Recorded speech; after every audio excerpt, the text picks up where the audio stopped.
हम इस क्लास में डिस्कस करेंगे फंक्शंस ऑफ मैनेजमेंट।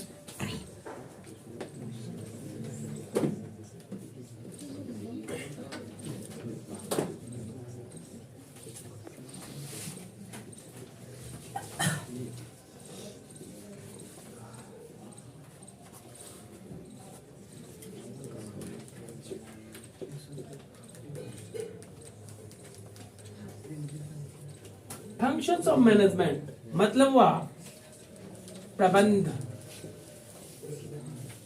के कार्य।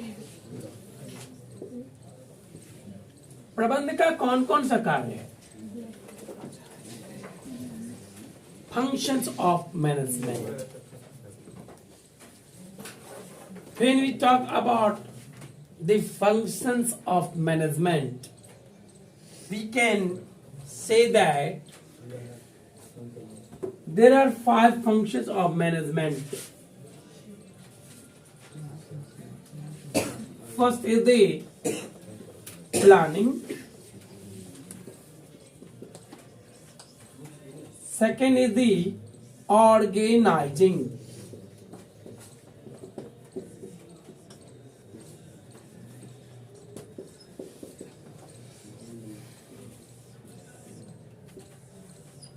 Third is the staffing.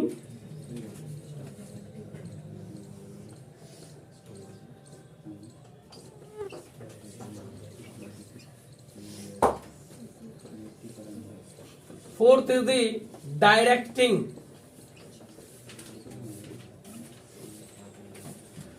And last is the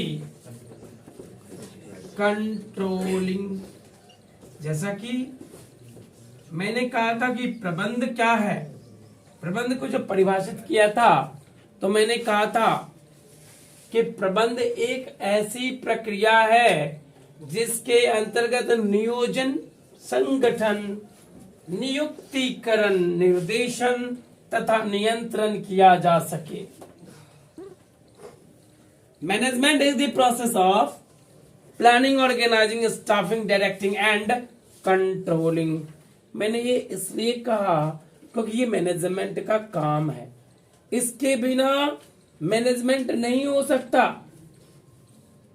और हाँ, एक के बाद दूसरा काम, दूसरे के बाद तीसरा और तीसरे के बाद चौथा और चौथे के बाद अंतिम यानी कि कंट्रोलिंग होना चाहिए।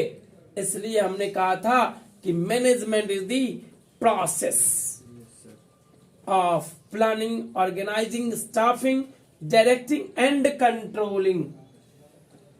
नियोजन, इसको हिंदी में बोलते हैं नियोजन। संगठन, नियुक्तिकरण,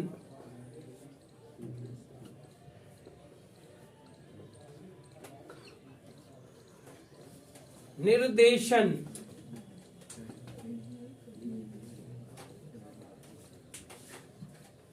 नियंत्रण।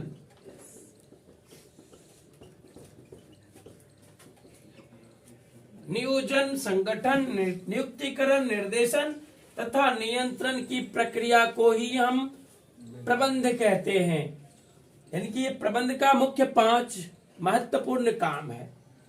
अब हम बात करें नियोजन किसे कहते हैं। What do you mean by planning? Planning हमेशा हमें बताता है कि what to do, when to do,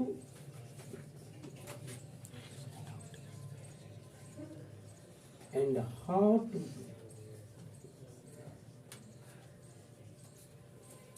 ये गोल ओरिएंटेड प्रोसेस है, लक्ष्य पर आधारित प्रक्रिया है। क्या करना है, कब करना है, कैसे करना है, कौन करने जा रहा है। Planning is the future course of action which is goal oriented, which says about what to do, when to do, how to do, who is going to do. In questions का जवाब हमें प्लानिंग के अंतर्गत मिलता है. It is in advance, your advanced thinking about your goal, your advanced thinking to achieve your goal is called planning. Advance में अगर कोई चीज सोच रहे हो, कोई काम कैसे करना है, कब करना है, क्या करना है, कौन उस काम को करने जा रहा है, यही तो प्लानिंग है. जो काम है वो हमारा लक्ष्य है, गोल है, उद्देश्य. उन उद्देश्यों की पूर्ति के लिए हमें क्या सब करना है, वही तो हमारा प्लानिंग है. प्लानिंग भविष्य में किए गए कार्यों की रूपरेखा है जो लक्ष्य पर आधारित होता है और जो यह बताता है कि कोई काम कब करना है, क्या करना है, कैसे करना है और कौन उस काम को करने के लिए जा रहा है. जब हम बात करें ऑर्गेनाइजिंग का, तो जब कोई स्पेसिफिक प्लान स्टेबलिश्ड हो जाता है उसके बाद हम ऑर्गेनाइजिंग करते हैं. ऑर्गेनाइजेशन और ऑर्गेनाइजिंग. ऑर्गेनाइजेशन मतलब हुआ association of the people to achieve common goal is called organisation. लोगों का ऐसा समूह जो एक निश्चित लक्ष्य की प्राप्ति के लिए मिलकर कार्य करते हैं, ऑर्गेनाइजेशन कहलाता है. फिर से सुनो, लोगों का ऐसा समूह जो एक निश्चित लक्ष्य की प्राप्ति के लिए मिलकर कार्य करता है, ऑर्गेनाइजेशन कहलाता है. आई बात समझ में? जब हम ऑर्गेनाइजिंग की बात करेंगे तो ऑर्गेनाइजिंग एक प्रोसेस है. ऑर्गेनाइजिंग क्या है? प्रोसेस है. ऑर्गेनाइजिंग प्रोसेस है. ऑर्गेनाइजिंग के अंतर्गत काम का बंटवारा किया जाता है. कौन सा काम किसको करना है, कब करना है, कितनी मात्रा में करना है, किसका क्या ऑथोरिटी है, किसका क्या रेस्पॉन्सिबिलिटी है, रिसोर्स का बंटवारा किस प्रकार किया जाए, कौन से डिपार्टमेंट में कितना रिसोर्स दिया जाए, ताकि ऑर्गेनाइजेशन अपने लक्ष्य को प्राप्त कर सके. ऑर्गेनाइजिंग कहलाता है एक ऐसी प्रक्रिया जिसके अंतर्गत कार्य का बंटवारा योग्यता के आधार पे हो, गुणों के आधार पर हो, एक्सपीरियंस और नॉलेज के आधार पे हो, स्किल के आधार पे हो, ताकि ऑर्गेनाइजेशन अपने लक्ष्य को प्राप्त कर सके. ऑर्गेनाइजिंग कहलाता है. ऑर्गेनाइजिंग के तहत ऑथोरिटी और रेस्पॉन्सिबिलिटी को सुनिश्चित किया जाता है. मैंने अभी अभी कहा किसको क्या करना है ये तय होता है ऑर्गेनाइजिंग के तहत. कितना तक काम करना है, यानी कि ऑथोरिटी क्या है और रेस्पॉन्सिबिलिटी क्या है. काम का उसका लक्ष्मण रेखा होगा, किस दायरे तक उसका काम सीमित है. काम करने का कुछ दायरा होगा तय. ये है ऑर्गेनाइजिंग. ऑथोरिटी क्या है उसको और रेस्पॉन्सिबिलिटी क्या है, ये ऑर्गेनाइजिंग के द्वारा तय किए जाते हैं. यानी कि हम ये कह सकते हैं कि ऑर्गेनाइजिंग के अंतर्गत,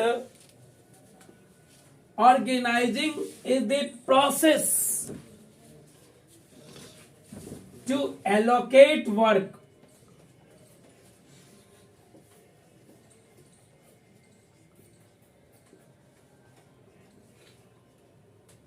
according to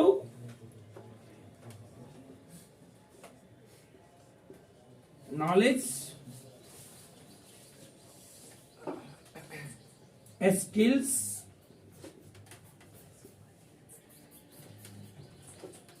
and experience.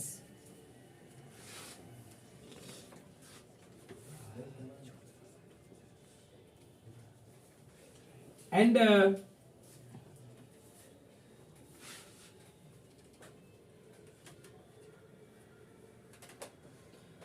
ensure authority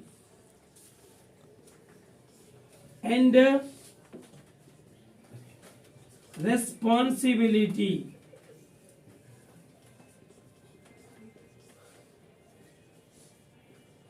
among the member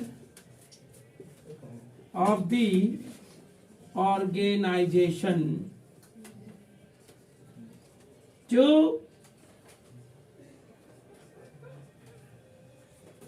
achieve its goal। यानी कि ये भी एक प्रोसेस है।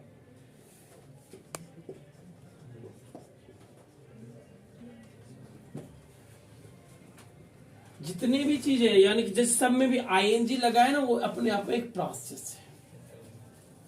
Organising is the process to allocate work according to knowledge, skills and experience and ensure authority and responsibility among the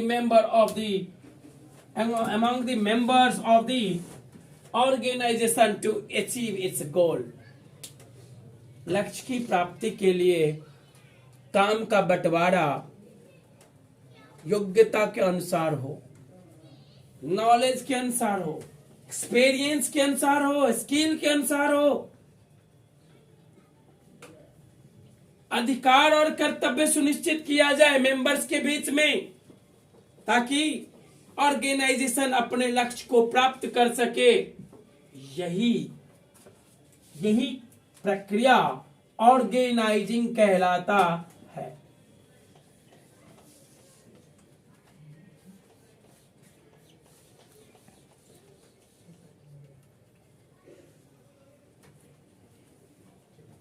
जब हम बात करें स्टाफिंग की, what do you mean bye staffing?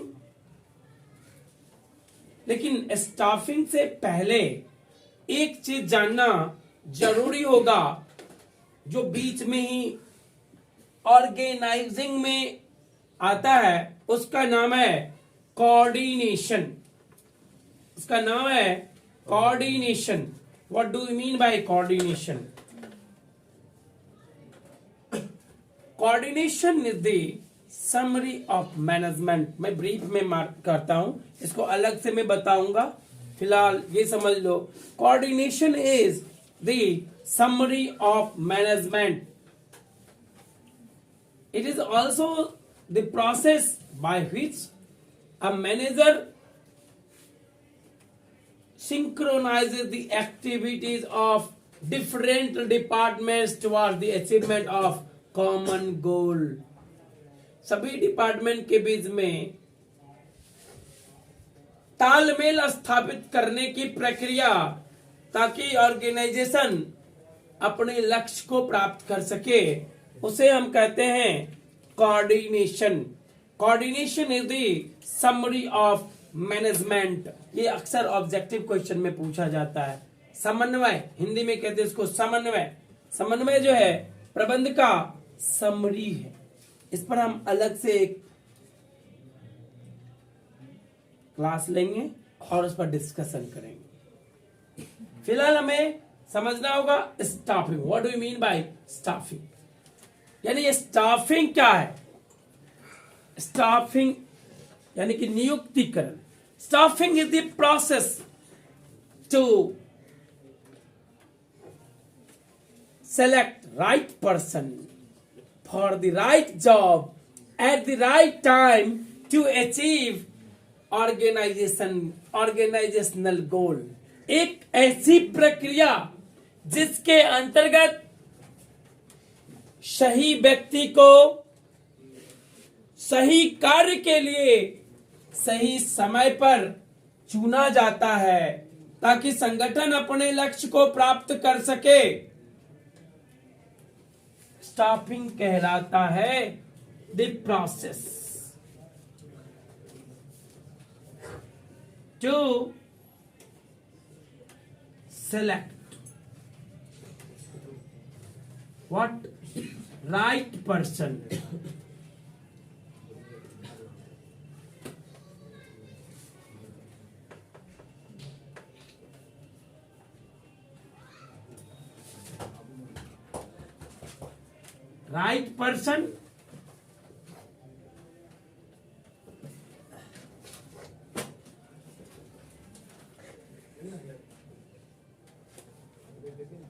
for right job या right work कह सकते हो, right job at the right time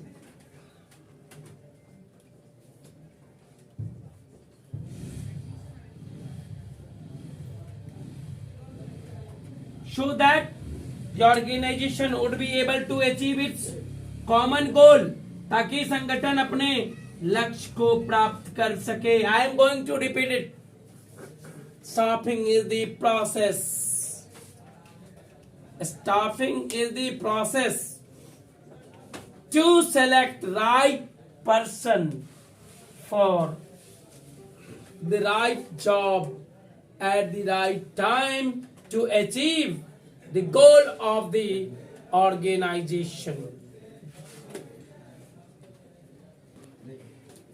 Now we have to discuss about directing, निर्देशन। निर्देशन किसे कहते हैं? Directing is the process of supervising, motivating, leading and communicating with the subordinate to achieve the goal of the organization। Supervise करना, supervisor supervise करता है। Motivate करना, अभिप्रेरण करना।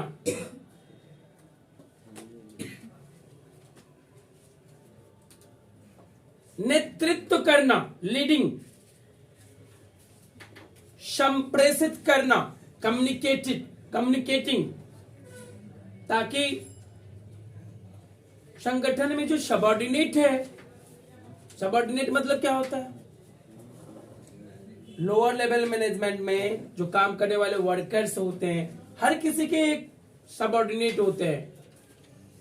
टॉप लेवल मैनेजमेंट का सबऑर्डिनेट हो गया lower level management, middle level management and lower level management.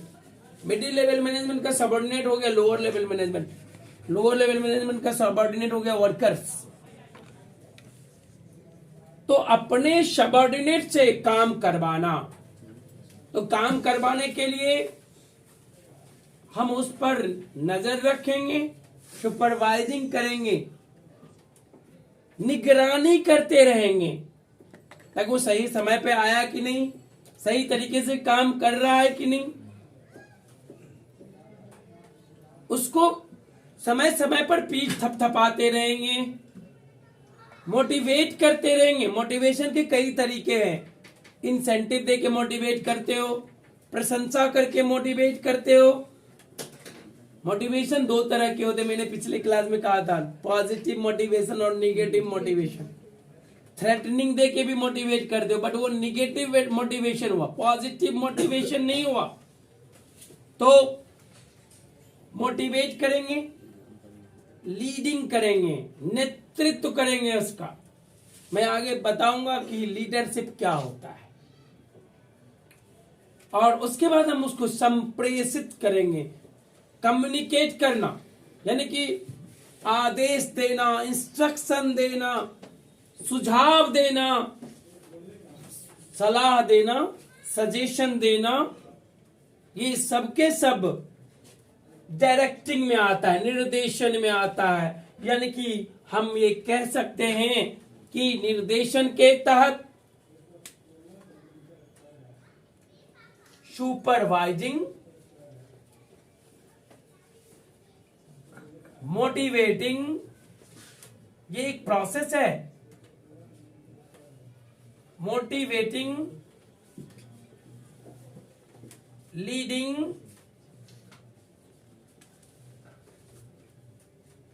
And communicating होता है।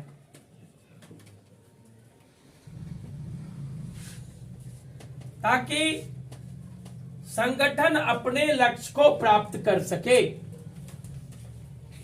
इन चारों का मतलब आप समझ गए होंगे। अब हम बात करेंगे what do you mean by controlling. Controlling क्या है? नियंत्रण करना। कंट्रोलिंग भी एक प्रक्रिया है, कंट्रोलिंग भी एक प्रोसेस है। लेकिन एक बात ध्यान रखना, प्लानिंग हमेशा आगे की ओर देखता है, कंट्रोलिंग हमेशा पीछे की ओर देखता है। प्लानिंग हमेशा भविष्य की बात करता है, एडवांस में सोचना प्लानिंग है। प्लानिंग हमेशा भविष्य की बात करता है, कंट्रोलिंग हमेशा पास्ट की बात करता है, बीते हुए काल की। इसलिए मैंने कहा प्लानिंग आगे के बारे में सोचता है, कंट्रोलिंग पीछे जो बीत चुका है उसके बारे में सोच रहा है।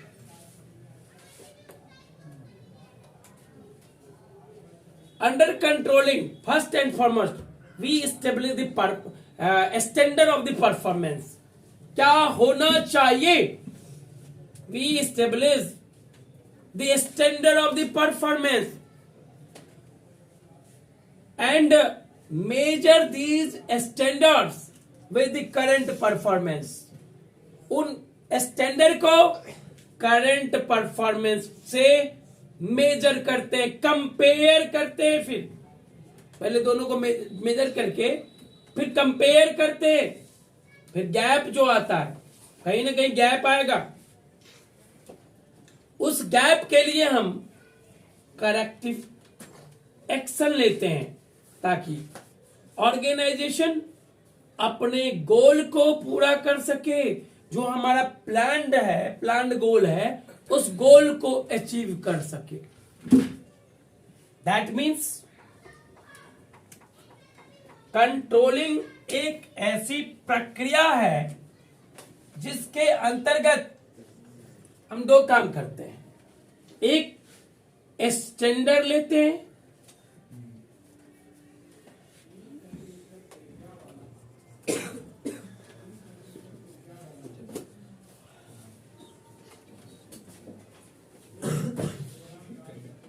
स्टैंडर्ड ऑफ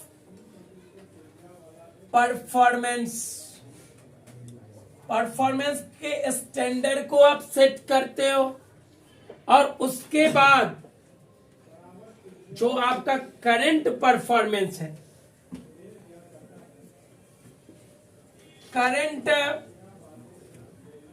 परफॉर्मेंस को लेते हो।